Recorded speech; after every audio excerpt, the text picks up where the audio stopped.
Every club. Every day. The Global Sports Podcast Network.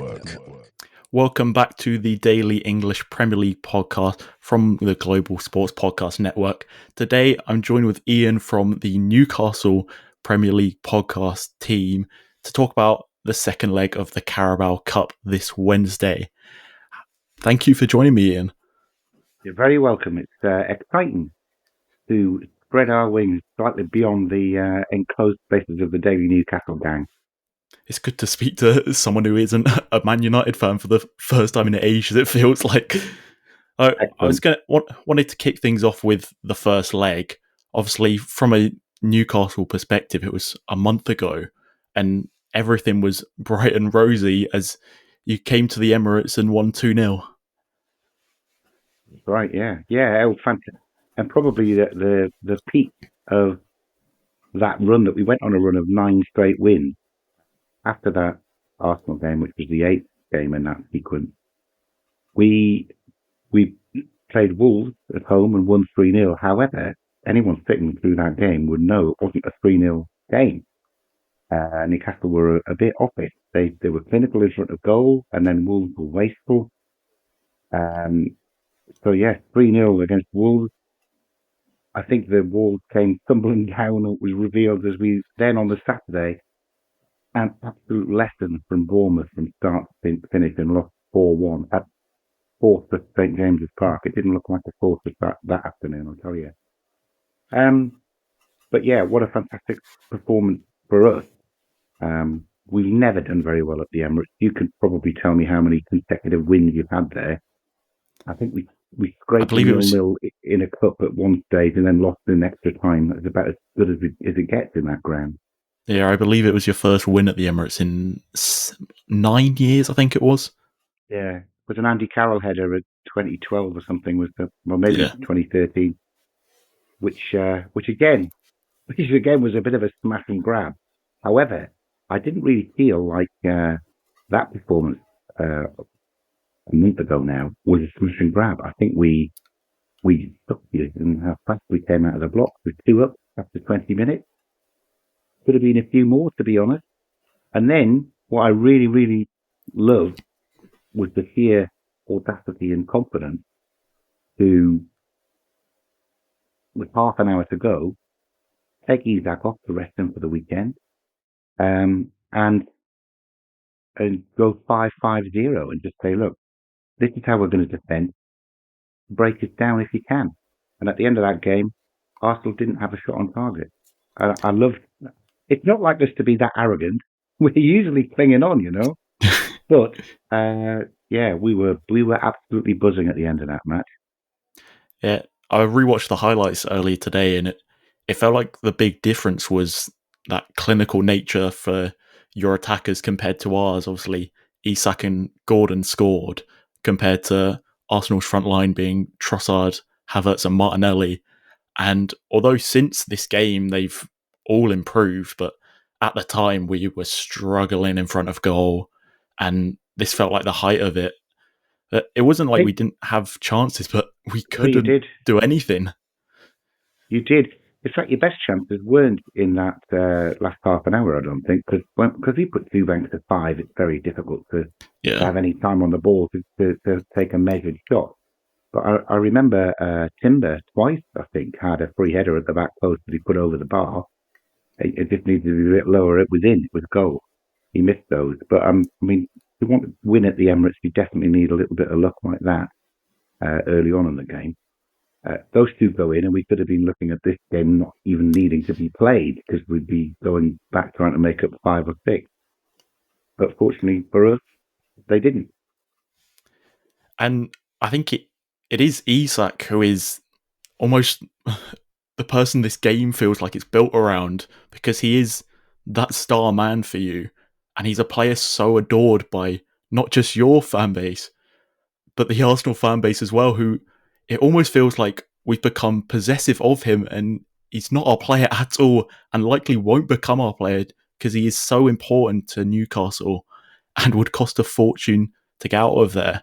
And he was the man so important for the 2 goals, obviously scored the first, but his shot and the touch to come inside for the second and Gordon turning in the rebound. Do you feel like his importance in this second leg, trying to catch Arsenal likely on the counter, is going to be important for sort of surviving the second leg, to say the least? I think, well, we'll get on to whether we'll just be surviving later on, but I do think it's essential that having Isak leading the line is going to distract your back four, back five permanently. There'll be two or three of them wondering where he is, because he has been just lethal, certainly in the last, I think it's still a goal a game in the last 20 games that he's on. And he is fantastic. I don't know if you saw the 2 goals down at Southampton, penalty for the first one, but then the touch for him to score the second goal.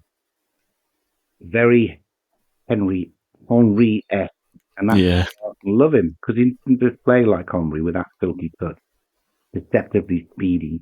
He looks like him as well. Although it was Anthony Gordon who went and did the Henry impersonation at the corner flag after scoring.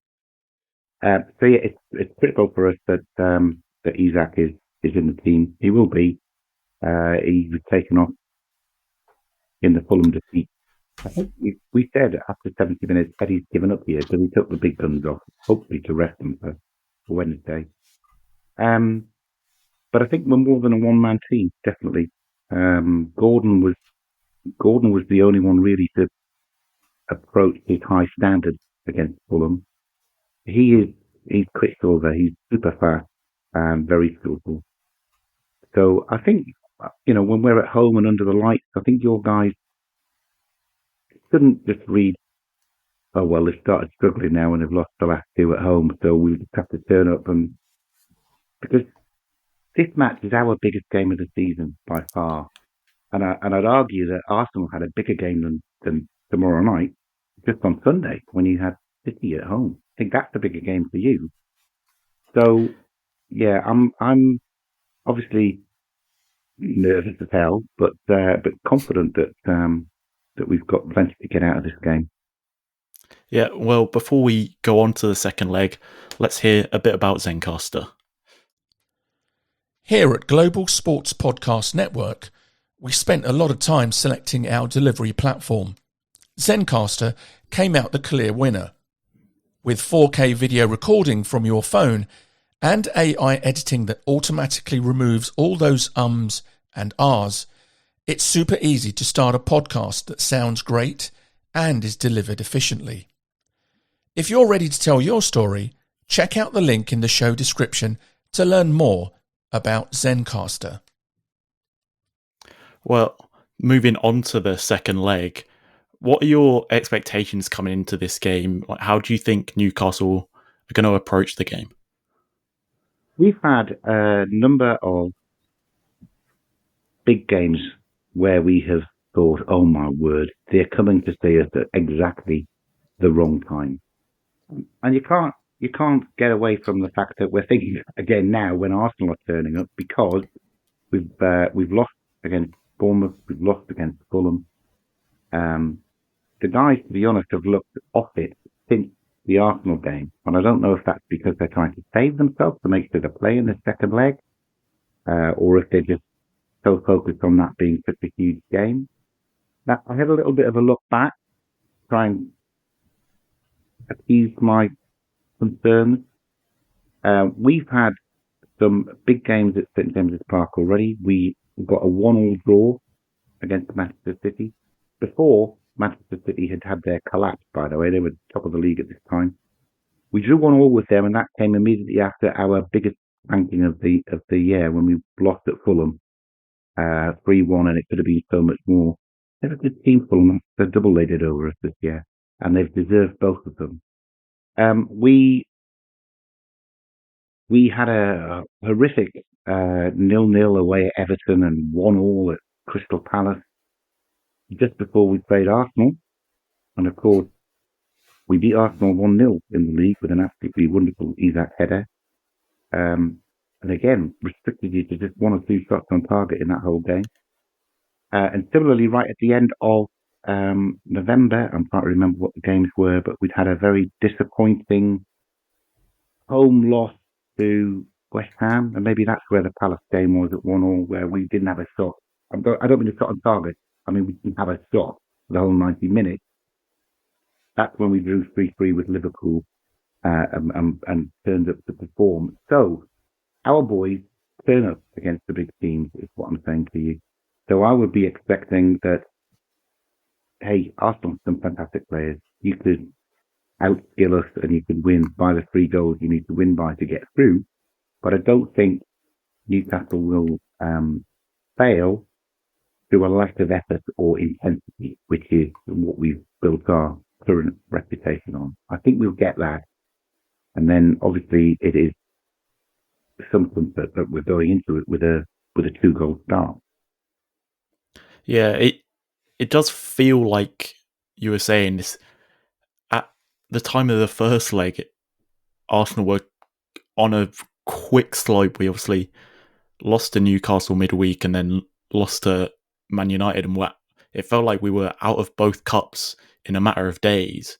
And now a month on, coming off our biggest win of the season against Man City, if there's belief again, because after that game, I think the whole consensus, I didn't really see anyone saying any different, was, well, this tie's over. We're not going to go to Newcastle and get anything. And credit to the away fans who still sold out the away allocation in a matter of minutes. But it's still, that was what Arsenal fans were saying. And now there's a bit more belief that Arsenal can go up to Newcastle and try and turn this around. And it is just that momentum feels like it's flipped. And but I think it's a universal truth, though, Nick, that it is the hope that kills you. Yeah, but I think something that is the same probably for both teams. I saw Eddie Howe was talking about sort of the legginess of the Newcastle team at the weekend, and it's something that we're suffering with as well, because neither team really has a lot of depth at the moment. Ours is a lot down to injuries. I'm not sure if yours is down to the same thing, but I think that whichever team can sort of play through this game the most could decide it. And there's also the added part that due to going out of the FA Cup, Arsenal don't play again for a week and a half, and it's reported that Arsenal will be going to Dubai for a sort of warm weather training camp after this game, despite the result. Do you think that physicality, that legginess will be a big factor for Newcastle, like I expect it to be for Arsenal? I think this is the point I'm making. We've looked indifferent on a number of occasions before we went on that big 9-match run.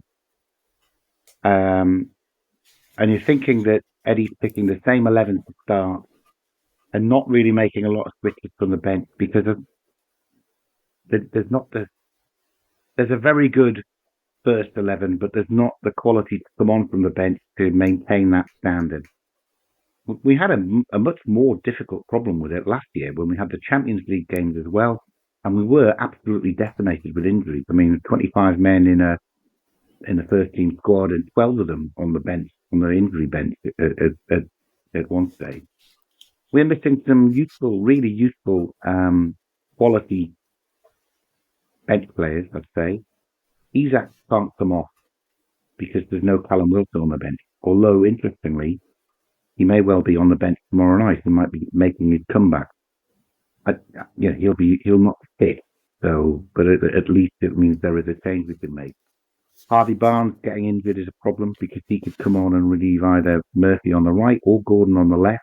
He's scored 6 goals, I think, this season from the bench. So it's a shame that he's missing. But I think if we are doing the timing right, we've got quite a strong backup midfield. I love Lewis Miley, who's just a young kid. He must be our Nwaneri. I hope I said his name properly. He's still only 18. He's got Champions League experience, you know. He was in the team that drew it with Paris Saint-Germain in Paris last year. He was in the team that got a goalless draw at the San Siro against AC Milan. no problem at all if Miley comes in or comes on. Longstaff, I know he's got his limitations, but Longstaff at the start of the season was the midfielder we had to have in the midfield because the midfield didn't perform without him in there. Great legs on him. You'll know about Joe Willock. He missed a sitter against Fulham, which anybody can do. Got absolutely crucified, horribly crucified on social media. So, but he's responded really well to that. So I think Eddie might bring him on. Our problem is that we've got Joe Linton as a doubt, and I think that will be a big loss because he is a fantastic destroyer. Odegaard will have a lot more. Well, he'll have a lot less bruised skins if Joe Linton isn't playing. He'll have more space to do his magic. He wasn't. Was he playing in that first game, or was he just come back and he wasn't fit? Was he? Really? I think he just come back and he wasn't fully fit. Yeah. Yeah. I mean, the only reason we're talking, I think, Nick, is because Saka got injured. But Saka, world class down the right. You had him in the team. You know, we'd be lining up like a Rafa or a Steve Bruce team, I think, to try and hang on to our 2-goal lead. But that's not the Eddie Howe way, and the fact that he's not there, we think, levels the playing field. So we could almost pick the first team. Are we leggy? We've got a great backup in centre half, whether that's Botman or Shaw or Burns left out. One of them can come on and spice things up. Kieran Trippier we've come on to. He looked like he might have been going to Turkey in the transfer window, but he stayed. Now, he's got a lot of experience with such a calming influence when he comes on. So if we're trailing 1-0 with 20 minutes to go, Trippier's a good fella to bring on instead of Tino Livramento to galvanise things. I think we're all right.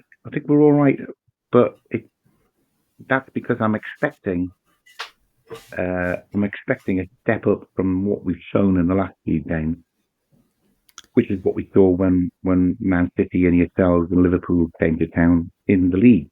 There was a massive step up and nobody really knew where it came from. It's worrying having a set of players that can respond like that, but it's less worrying when it's Arsenal that you're facing in the semi-final of a cup.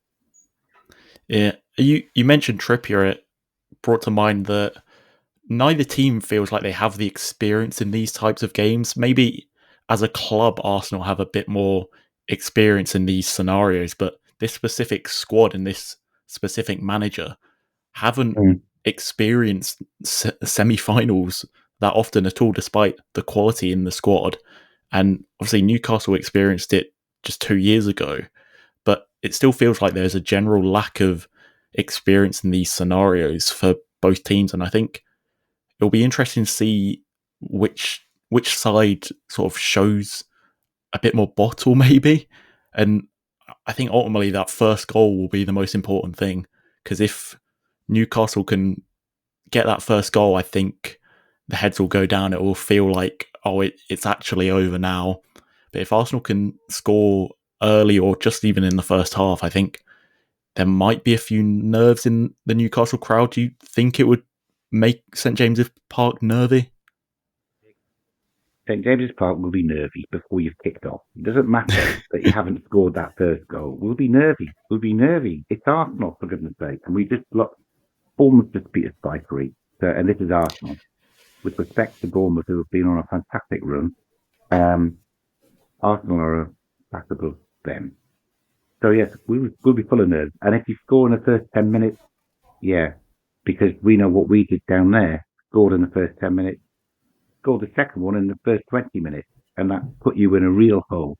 I think that fast start that we had knocked you off the stride for the rest of the first half at the very least, and gave us so much to hang on to.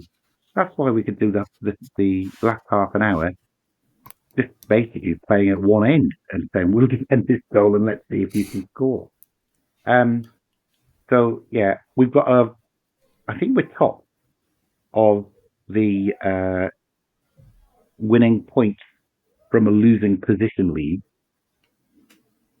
So if we do concede, the team's head won't drop. They won't panic because they've come back from being behind more than any other team in the Premier League this season. But yeah, of course, we'll be nervous right through. I mean, we'll be nervous if it's still 0-0 with 85 minutes gone because Arsenal can score twice in the last 5 minutes. I don't. Is there extra time or is it straight into penalties? It's straight to penalties. I think it's I believe it's straight to penalties. Yeah, which is probably a good thing for you because we're bad at penalties. Well, I wouldn't be surprised if it ended up at penalties, but obviously we would hope that we can do our typical Wednesday night under the light, discovering a little bit of the spirit of Paris Saint-Germain. We can come at you like a whirlwind and get that first goal, and that would definitely settle everybody. And you're right, that might knock the stuffing out of Arsenal, because that hadn't occurred to me that your Arsenal squad hasn't got a lot of experience of playing in these big games, because, Arsenal have been competing up at the top for as long as I can remember, and I'm older than your dad is. They've always been up at the top. But I get what you say. It's quite a relatively young squad. A lot of international players, though, so I think they're used to the big games. But yeah, they haven't won a lot, have they? Arteta has sat on the bench alongside Pep for quite a while through these big matches. So I think he will be. I think he's got the experience. But if your players haven't, then okay, that's good. That gives me a little bit more hope. Thanks, Nick. Before doing sort of a score prediction, what do you expect your starting lineup to be coming into tomorrow? I saw that Pope he's been back on the bench. Do you expect him to start? What lineup do you think Howe will put out? What would I like him to put out, or what do I think he'll put out? I think. What would you like him to put out? Well, I think, to be fair, Dubravka's been excellent. He's got 2 of the 6 saves of the month in the Premier League Save of the Month competition for January. He's been excellent since he came back. So I think he'll go with Dubravka.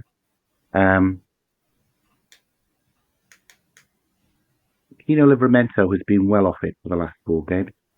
If there's going to be a change, maybe Trippier will come in for Livramento.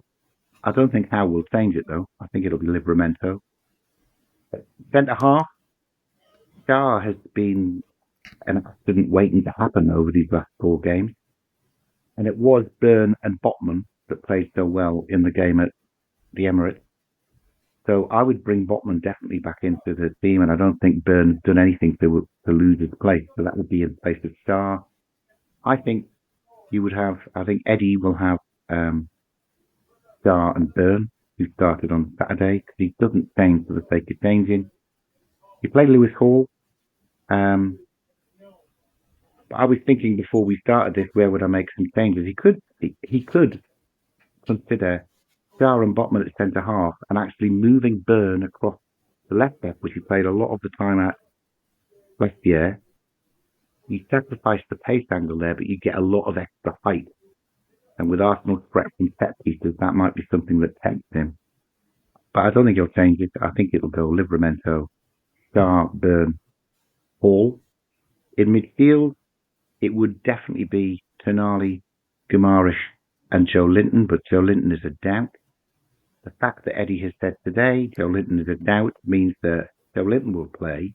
He might not last more than an hour. I think Joe Linton will play. And then we haven't really got any other choice but to play Gordon down the left, Murphy down the right, Isak in the middle. But they've been magic for the last 15 games. So why would you want to change them anyway? Yeah, I think from an Arsenal perspective, I wouldn't expect Arteta to change much from the weekend. Obviously, probably it'll be Raya in goal, be Timber right back, Saliba, Gabriel, who I think could score from a set piece. We troubled you a lot in the first leg from set pieces. It feels like one could go in this second leg. I'd expect Miles Lewis-Skelly to keep his place at left back.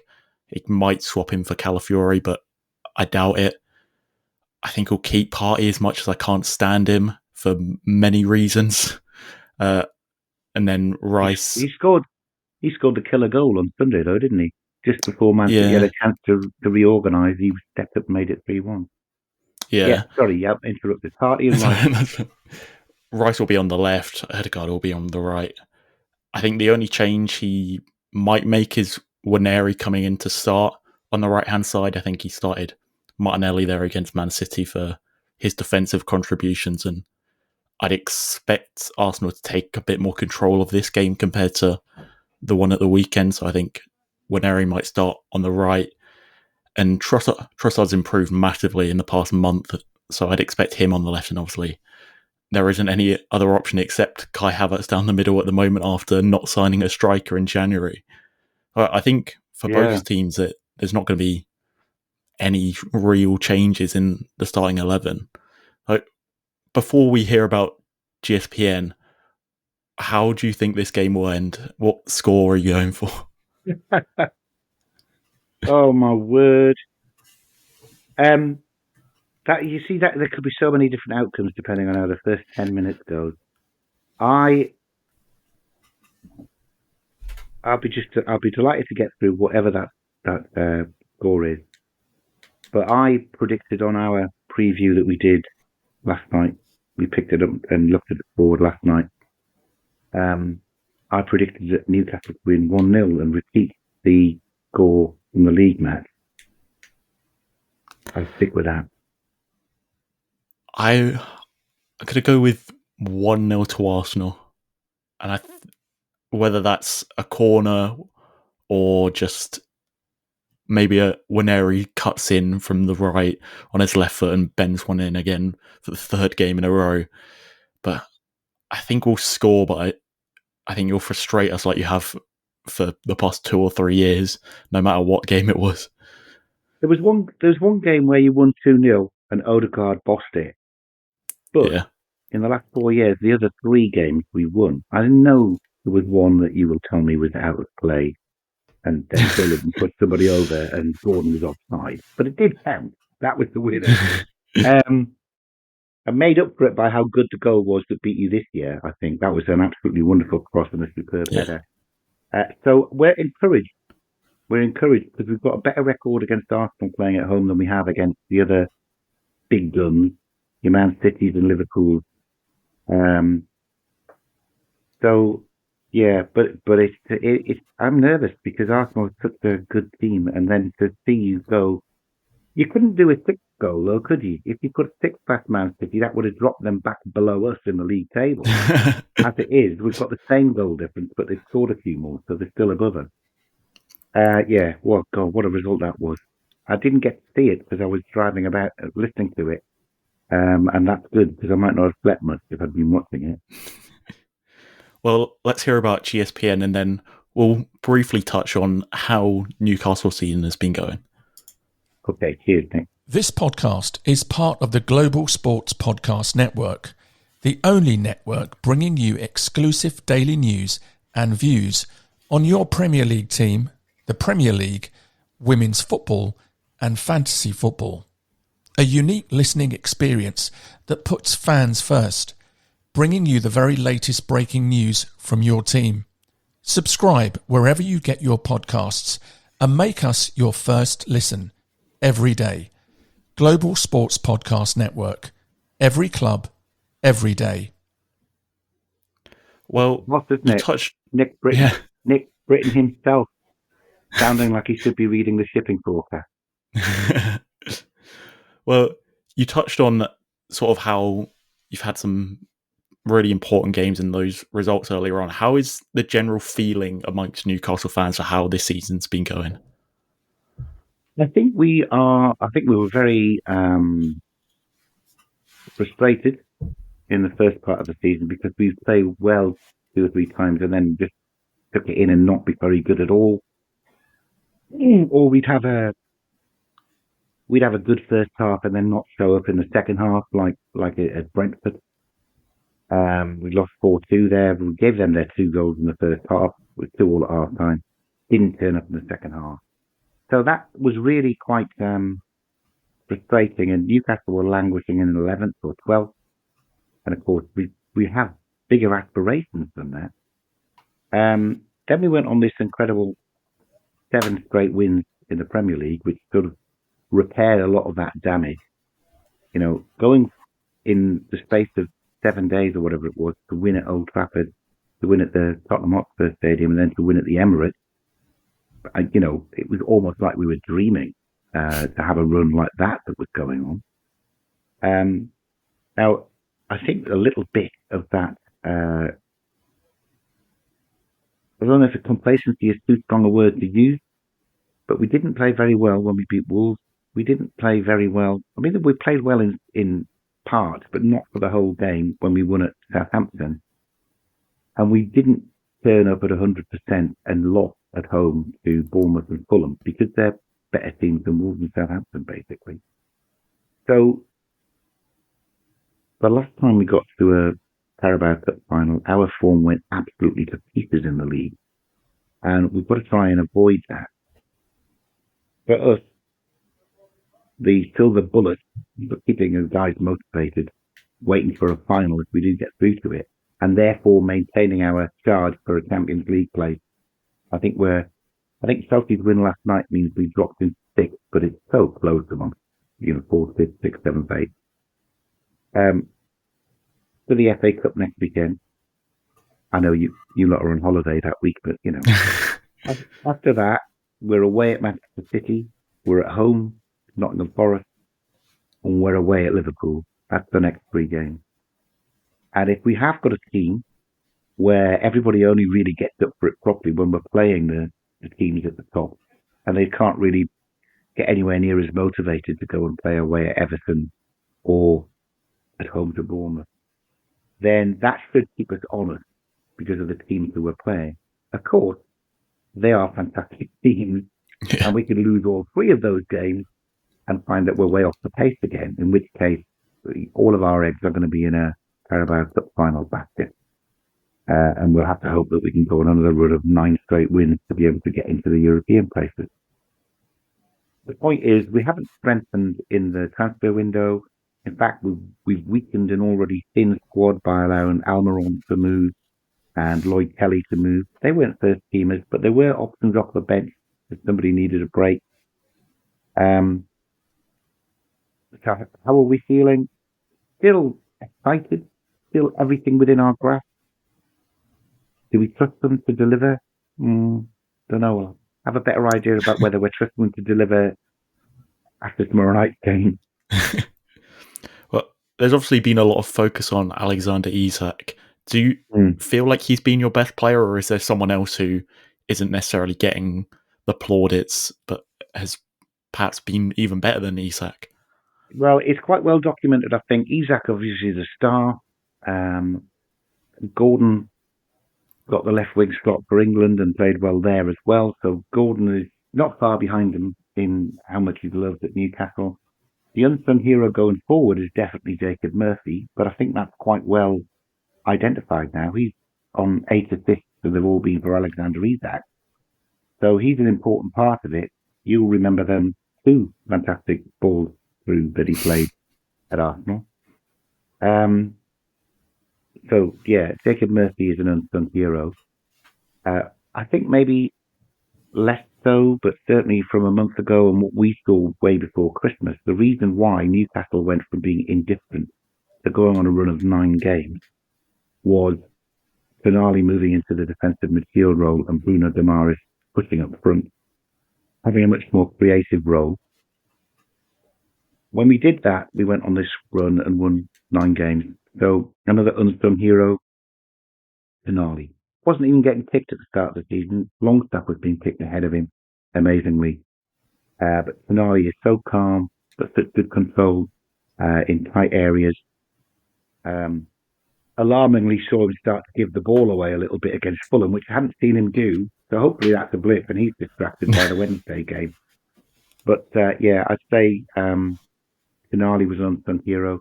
Lewis Hall, by the way, has just improved game on game on game up until this Arsenal game, coming up at left back, offers so much going forward, real marauding, attacking left back, but his defensive game is not bad either, and he's quite quick. That said, he's one of the players who really seems to have gone off the boil since the Arsenal game. So I'm hoping that Lewis Hall can get a proper talking to and sort himself out He's still been one of the better performers in these indifferent games. But there's three that wouldn't necessarily be the ones that you'd pick straight out as players to watch on the Newcastle team. But I think we're a team. I know people will look and say there's just Isaac that does everything for them, but not. He's the point on the diamond, if you like, but it's a whole team that is working with him as the cutting edge, if you like. Yeah, it's a bit of a battle of the England's potential left backs with Lewis Skelly, a left back for us, and obviously Lewis Hall for yourselves. Or two final questions, I should say. The only Newcastle fan I know is incredibly bipolar about Eddie Howe. You win a game, he's the greatest thing ever. You drop any points and he should be out instantly. I'm fairly aware that is likely not the general opinion of Eddie Howe. I assume he's incredibly popular amongst Newcastle fans. Yeah, I think he is. I think there was there were some of the YouTubers, when we were being a bit indifferent through November, did a poll because there was a lot of cries on social media for Eddie Howe out, got to change him. He's taken us as far as he can. It was about 20-25% of the fan base on social media. So, a whole chunk of the fan base won't be on social media. So factor that in. But our fan base knows more than I know. Yeah, 1 in 4 was saying Eddie Howe out, but that means that 3 in 4 still wanted him. In my view, Eddie Howe, agree, he's yet to prove it, but Eddie Howe is an elite manager in the making. The time and time again, he's taken players and coached them to improve them. He took Steve Bruce's relegation-haunted, championship-bound team, and there'll still be 5 or 6 of those playing tomorrow night. Jacob Murphy couldn't get a game. Fab Shah couldn't get a game when Steve Bruce was picking the team. So his coaching improved players. I think that's why Isaac is as good as he is now, because nobody saw that when he first came to us. We were the only ones that took a chance on him. Same with Bruno and Botman. They're 30, 35, 40 million players that we paid. They both demand double that now, and that's because the way Howe coaches his players is not just to get a result for the team, but it's to improve them as players. And when that is happening across the 25-man squad, that's when you can see championship players who are good, solid Premier League players now, like Murphy, Longstaff, Willock. You could argue. He moved to from Arsenal because he wasn't going to cut it at a top of the table Premier League team. So yeah, I think I'm a big Eddie Howe. Give him as long as he needs. It's so unfair if he'd got the bullet before he's been able to spend any money. We've been so hamstrung by PSR. But I think no deals apart from sales this last transfer window means that we ought to be able to do something in the summer. And we're only a player or two, I think, away from facing Arsenal and Liverpool down this season, rather than battling Chelsea and Forest. Yeah, and I've seen those links to Mbeumo, and Gordon, Isak and Mbeumo is a terrifying potential front line next year if that was to happen. Final thing, what are your hopes for this season? I can imagine I have an idea what you're going to say, but what are the hopes? I am ancient. I am. But I've never seen Newcastle win a trophy, so I will be. This is why it's the biggest game of our season. If we can get to the final and then actually win a trophy, that is probably the first trophy in 95% of Newcastle supporters' living memory. So that's one major hope. But we're not losing sight of that. I think we need to offer Champions League football in order to retain Isaac, Bruno, Tonali, Gordon, So we need to qualify for the Champions League. I'm delighted you boys who are playing in Europe this year have done so well that it looks like it's going to go down to the 5th place. Because while I would love to finish in the top 4, that's probably the 3 who are there now and Manchester City, given that we've just lost 2 home games. But I think 5th is very, very achievable. I think 4th and 5th is still achievable. I'm hoping your result against City has completely knocked any of the confidence they were developing out of them, and they can go on another run where they hardly win for 10 games, because we'll have a chance of keeping up with them. But Chelsea didn't look very good last night, and they've got, for last night they had 6 points out of 7 games. That isn't Champions League form either. So I think 4th and 5th place are up for grabs, and our hopes would be that we could get one of those. Have a much better idea by the end of February when we've played Forest, City and Liverpool. Yeah. Well, I hope the listeners who are used to hearing a lot of Man United fans have learned a bit more about how Newcastle season's been going. Thank you so much, Iain, for joining me to speak about tomorrow's game. You're welcome, Nick. I've enjoyed it. Thank you very much. And join us back here on the Daily English Premier League podcast to hear about Thursday's Carabao Cup game. A preview with Louis will be out on Thursday morning, so look forward to that. And it's goodbye from me. And it's goodbye from me. Every club, every day. The Global Sports Podcast Network.